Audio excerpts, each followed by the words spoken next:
Salam sejahtera. Kali ini satu berita mengejutkan dan berita baik saya nak kongsikan kepada anda hari ini. Kali ini berita ini saya petik daripada Cosmo. Sekian lama telah berdiam diri, akhirnya bongkar kisah lampau. Demi cinta elah bongkar kisah lampau. Meniti kembara hampir 4 dekad dalam industri musik, banyak menyimpul rantaian suka duka yang sentiasa mengekori langkah Ella sehingga ke hari ini. Banyak cerita disimpan dalam diary kehidupannya yang selama ini diakui pemilik nama sebenar Norzila Aminuddin itu hanya menunggu masa untuk dikongsikan. Nyata impian dipendam sejak beberapa tahun lalu akhirnya direalisasikan dengan penghasilan naskah berjudul Rokes juga manusia bagian 1. Insan penting tersayang selain insan tersayang. Bahagian pertama tersebut sebuah rekaman pengalaman bersama individu penting dalam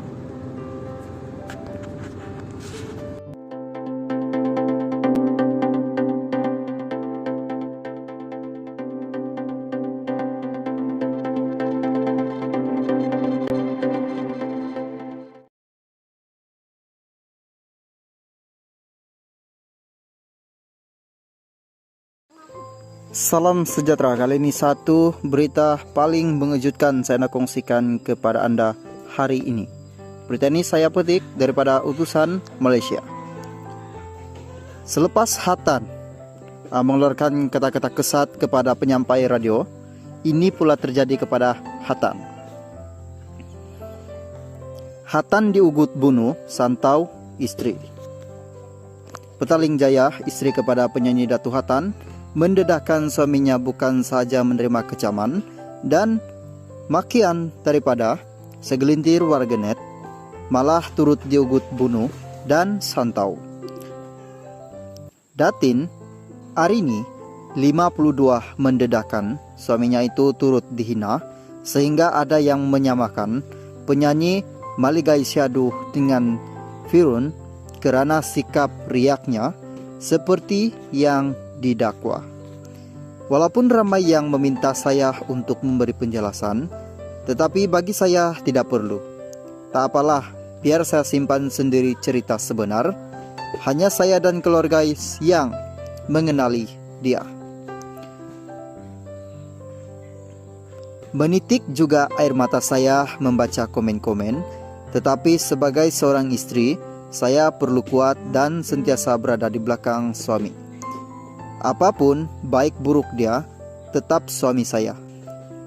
Tiada manusia yang sempurna. Setiap manusia melakukan kesilapan. Janganlah kita meninggalkan komen sehingga menimbulkan fitnah. Takut yang dianggap salah dapat pahala, kita pula dapat doa, katanya. Arini mendedahkan perkara tersebut menerusi beberapa hantaran di Instastory-nya hari ini.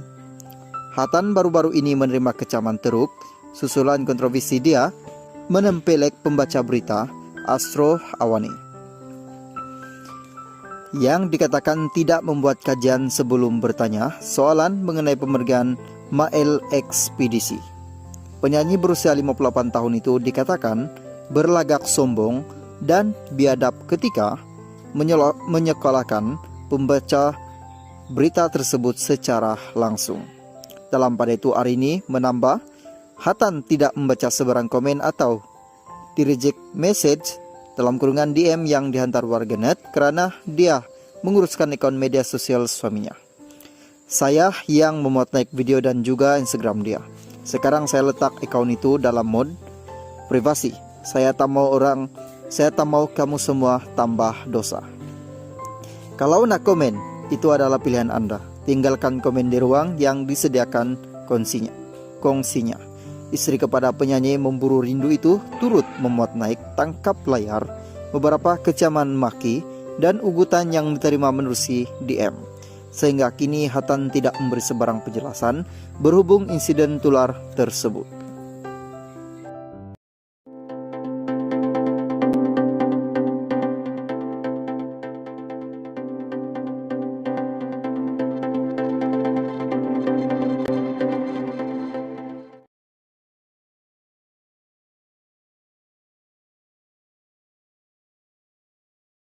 Salam sejahtera, kali ini satu berita saya nak kongsikan kepada Anda. Berita ini saya petik daripada Roti Kaya.